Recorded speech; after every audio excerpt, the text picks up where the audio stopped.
Good day, St. Maarten. I'm Yesenia Lasser. And I'm Austin Lawrence. And welcome to another edition of St. Maarten News Desk. Brought to you by TV15. We're bringing the latest and most important stories around the island and beyond. It's weekend. We want to get to the weekend. Before that, let's check out these top headlines.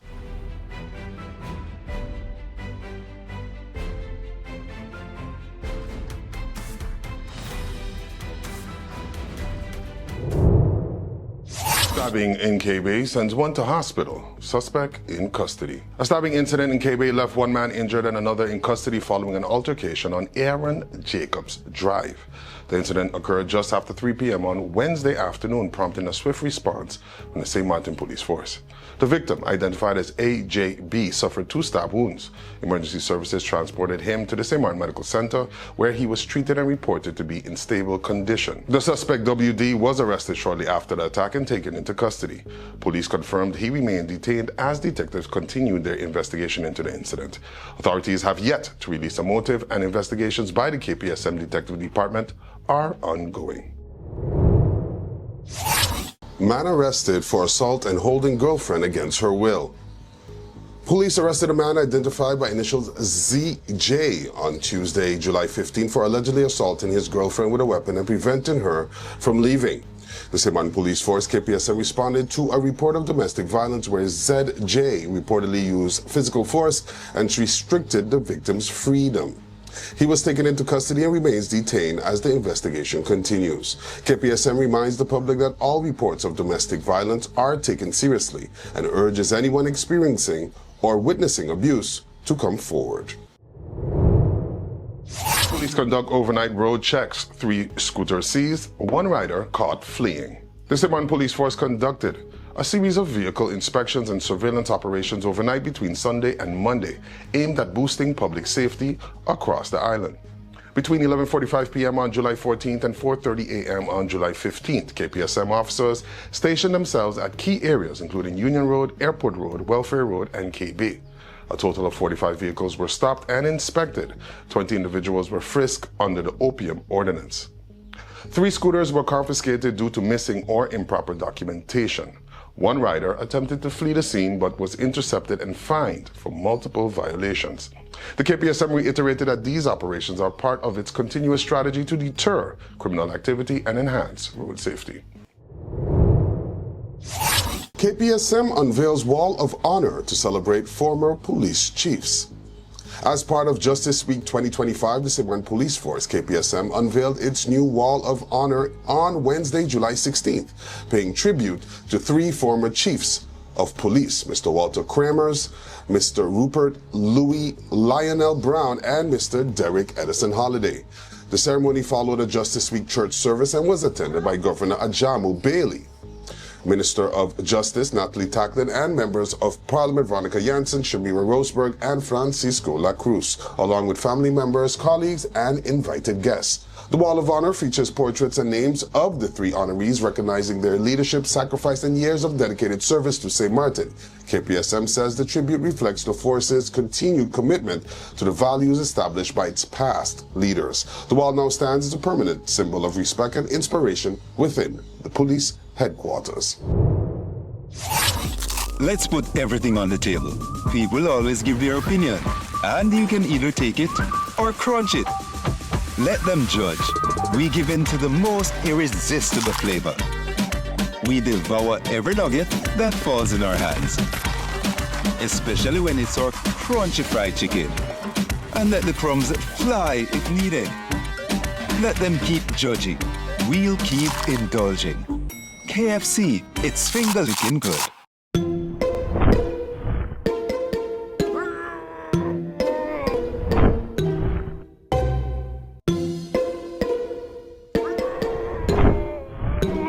Make the switch. Get faster internet for less. Hey there, it's Mizzy with a Sunshine Report, straight out of Sunshine City, St. Maarten, bringing you the warmth and the sunshine you need to kickstart your day. Let's dive into today's forecast and see how the skies are treating us.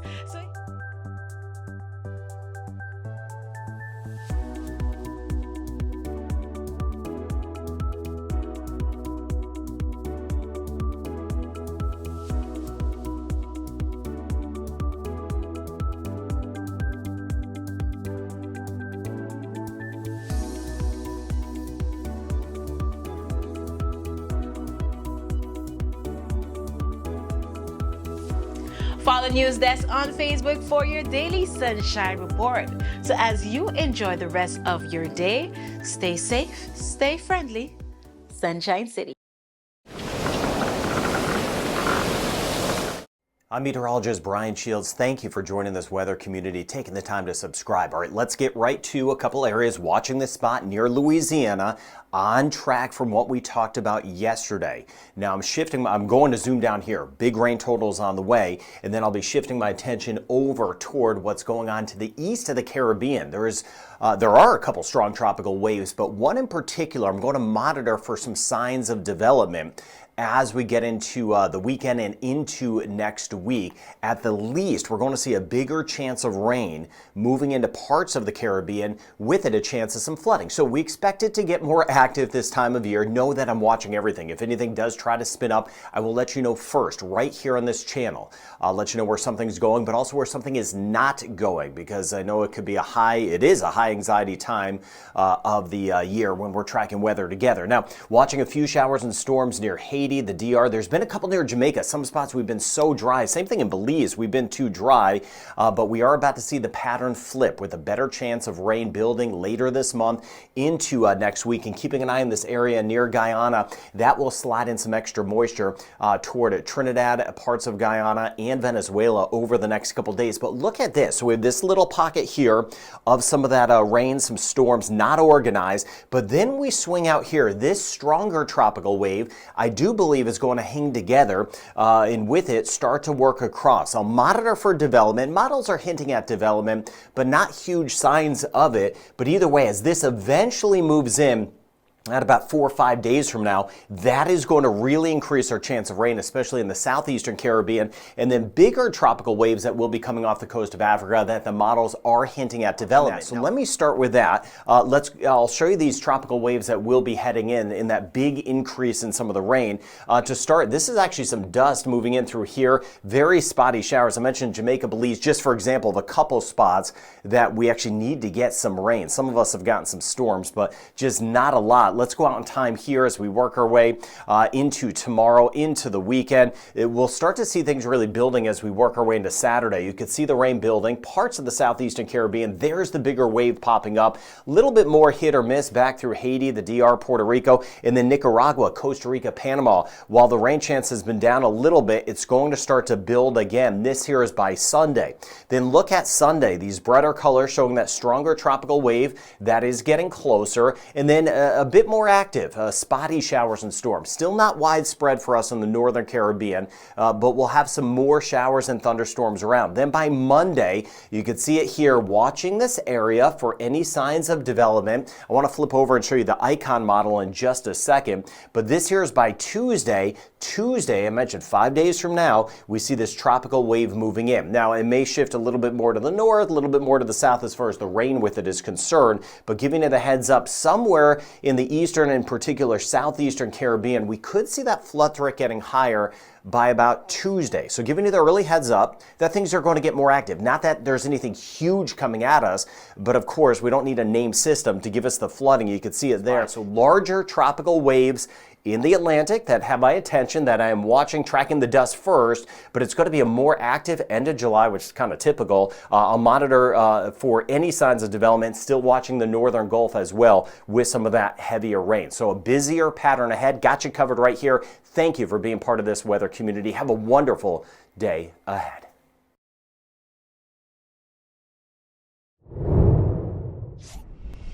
It's hurricane season. Are you prepared? Here are a few tips to remember to help keep you and your family safe. If you're not in an area that is advised to evacuate and you decide to stay in your home, plan for adequate supplies in case you lose power and water for several days and you're not able to leave due to flooding or blocked roads. This hurricane season, make a family emergency communication plan. This public service announcement was brought to you by the government of Sint Maarten.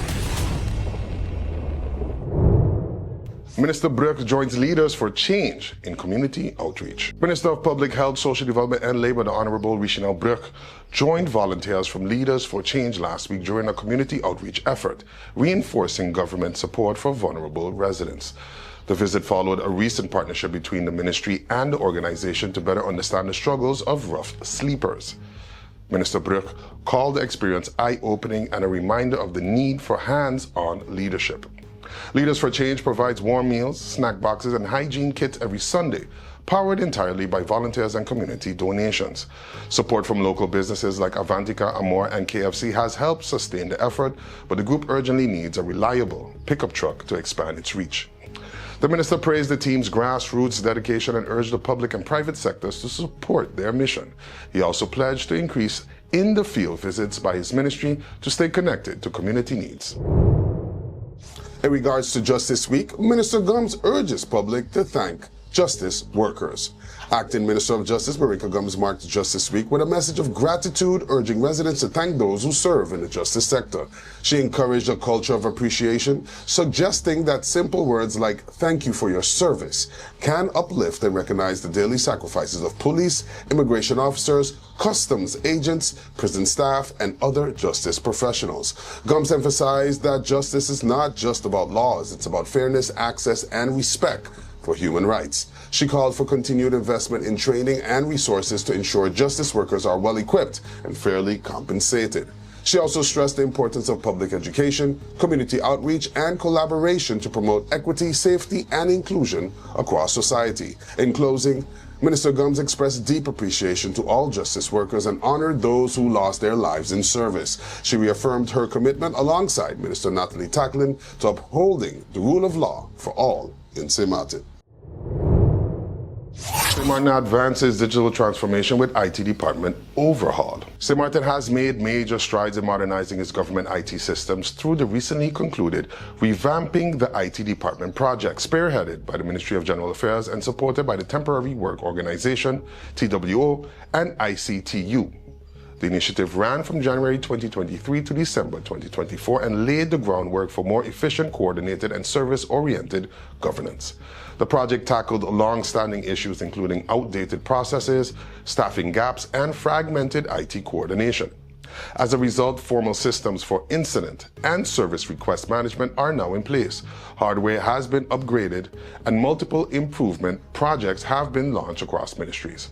Organizational development was also a priority, with new hires, permanent contracts for IT staff, and structured development plans now in motion.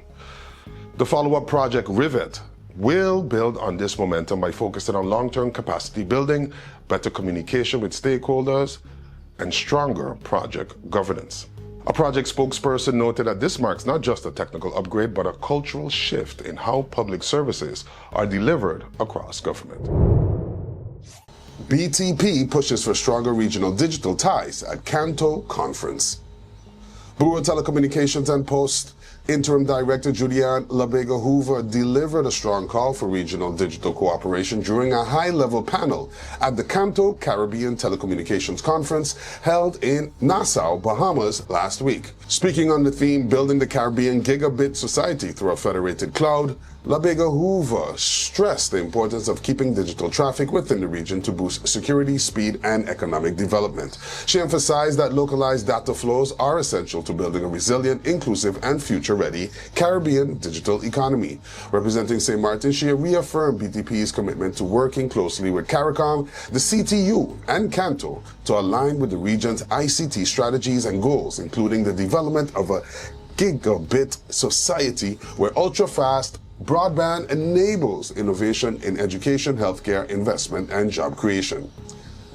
It's better to aim high and miss than to aim low and succeed, she noted, urging regional leaders to be ambitious in their digital goals. BTP's presence at CANTO reflects its ongoing drive to support digital transformation and ensure Sint Maarten remains competitive in the global digital space.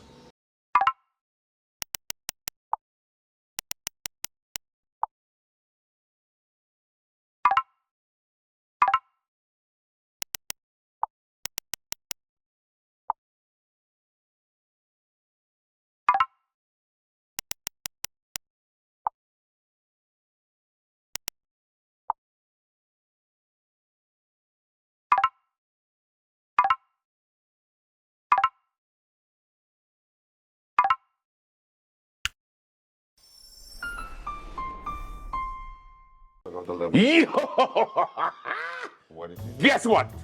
I got an idea. It's amazing. You see how we have the link, sharing all everywhere. QR link, the yeah. QR link. Yeah. Raw Caribbean Channel app. Well, yeah, you're welcome. Put it in the back. But it's not an app though. It's not an app.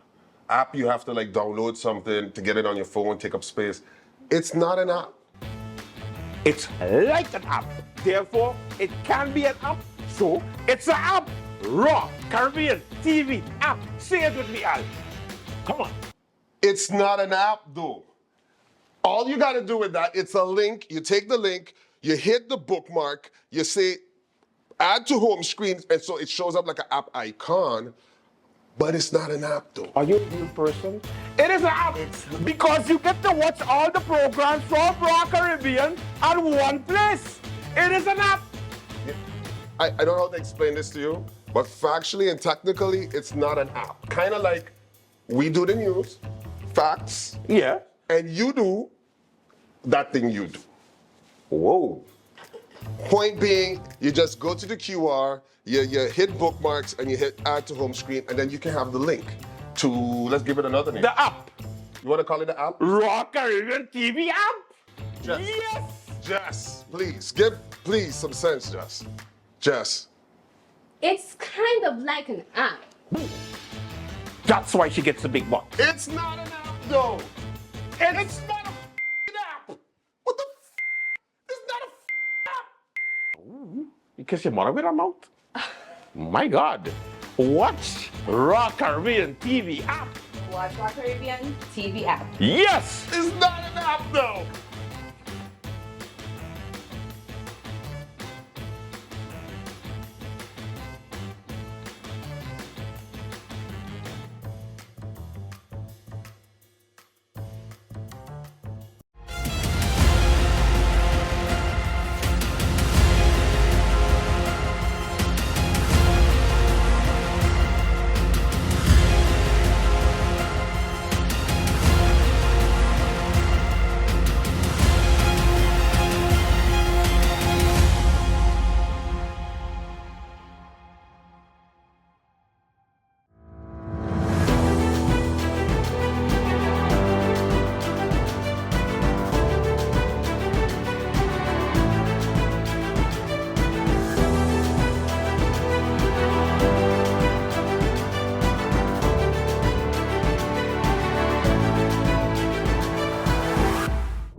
MHF continues monthly autism support group for parents and caregivers. The Mental Health Foundation is hosting its monthly autism parent support group, now in its fourth year, providing a safe and supportive space for parents, caregivers, grandparents, educators, and others affected by autism.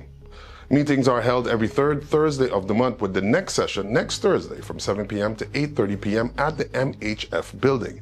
The group welcomes all parents of children with autism, whether or not they are MHF clients.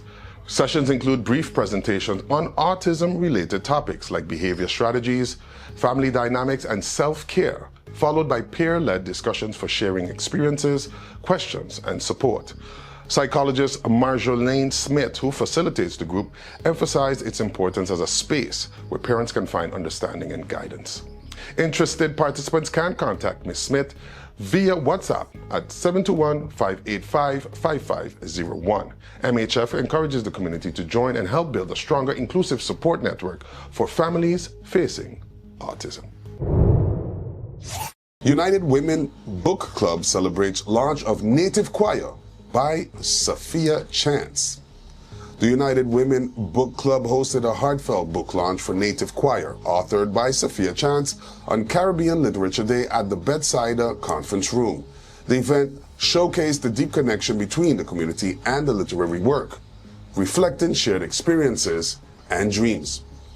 The evening featured an inspiring program led by MC Elencia Boseman Baptiste, with opening remarks from the club's president and founder, introduced by Vice President Melba Westcott. Sophia Chance captivated attendees with readings and reflections from her book.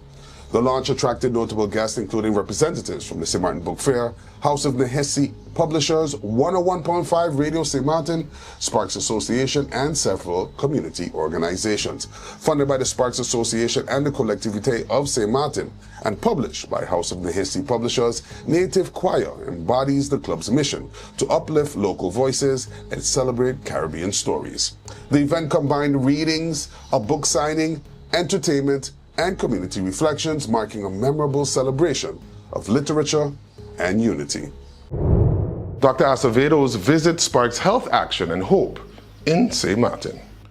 Renowned metabolic health expert Dr. Mauricio Acevedo's recent week-long visit to St. Maarten, hosted by SXM Paddle Club and supported by local partners, left a strong impact on the island's residents and workforce. Through TED Talk-style presentations in partnership with the St. Maarten Diabetes Foundation, Dr. Acevedo reached hundreds with urgent messages on reversing chronic illness through lifestyle changes. The SMDF conducted screenings for blood pressure, glucose, and cholesterol at 5 locations, testing 217 people. Results showed high rates of diabetes, inflammation, and obesity, underscoring the need for metabolic health intervention. Encouragingly, many participants immediately adopted healthier habits like reducing sugar, increasing activity, and trying time-restricted eating. Oyster Bay Resort, Simpson Bay Resort, and Nagico Insurances created WhatsApp groups to continue supporting employees with personalized advice from Dr. Acevedo. Oyster Bay Resort also donated $1,500 to SMDF to aid ongoing education and prevention efforts. This initiative highlights St. Maarten's growing focus on community wellness and proactive health education. Follow-up visits from Dr. Acevedo are planned to extend the reach of this vital message. Special thanks to all sponsors and partners for their commitment to the island's health. GoLocal XL returns July 24 to 27 for the ultimate local shopping experience. Get ready for GoLocal XL, St. Maarten's biggest local shopping event this summer, running from July 24 to 27th along the Phillipsburg Boardwalk. Over 40 local vendors will showcase a variety of products including skincare, accessories, clothing, homemade treats like punches, tarts, cookies, pancakes, sauce, and specialty cocktails. The event highlights small businesses and authentic local culture, complemented by live performances from popular artists like Chihuahua, Kayla Michelle, C5, and Control Band. With great food, drinks, music, and unique handmade items, GoLocal XL is a perfect opportunity for the community to support local entrepreneurs and celebrate the island's creativity. Thanks to sponsors Telem, FT Development, and Vegas, Chamber of Commerce, and Managing Director Berto Fleming for making this event possible. Mark your calendars, bring loved ones, and join the fun on the boardwalk to shop local, eat local, and support local. That's all the time we have for today's edition of St. Maarten News Desk. Thank you for joining us. Remember, new episodes premiere every Monday, Wednesday, and Friday at 8 a.m. on TV 15 and then across all social media platforms. It was my honor. I'm Austin Lawrence. And I'm Yesenia Lassen, and wishing you an amazing weekend. See you next time. It's your week. Stay friendly. St. Maarten.